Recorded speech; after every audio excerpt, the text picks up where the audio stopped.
It is not just Republicans that hate Joe Biden.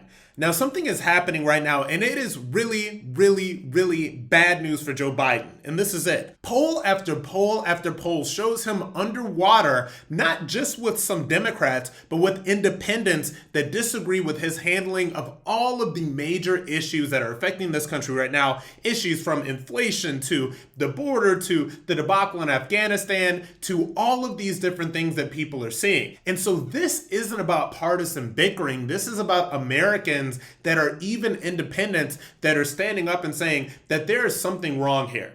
And I cannot overstate enough how bad this is for Biden because look, you have to understand that this is the person that ran as the great unifier. Remember, this was the person that was going to restore the soul of America. By the way, how's that going? Do we feel our soul restored as Americans yet? But he ran on all of these things. And so not only has he failed on the issues that matter, has he failed on things like inflation, has he utterly failed on the border by just ignoring it and pretending this is something that does not exist, but he has also been one of the most partisan presidents we have ever seen. Now, granted, I realize that I am saying this coming right out of the Trump era, and while Trump basically said what he was going to say and he did not hold his tongue, one can make the argument that a lot of the Trump hysteria was trumped up by the media, right? But what we see when we see Joe Biden, how he talks about Republicans, how he talks about people that have decided not to get the vaccine,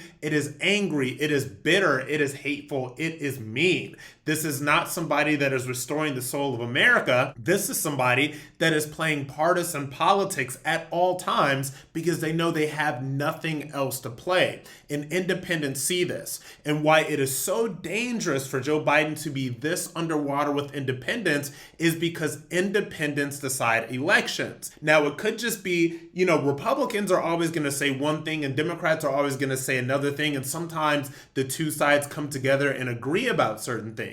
But you have to understand that independents are going to take a whole view of what is going on. And these people are not only not going to vote for Democrats in the midterms that are coming up because they are leading into getting shellacked, let me tell you something, but they are also going to become less trusting of this political pandering that they see coming from Democrats in the future presidential elections, because when they look at Joe Biden, when they look at his handling of these issues, when they look at how he talks to his fellow Americans, they know that what he says is not true. And these things that Democrats promise, they are not delivering on. So Republicans have already been tuned out, but independents are definitely tuning out. And that spells bad news for Joe Biden.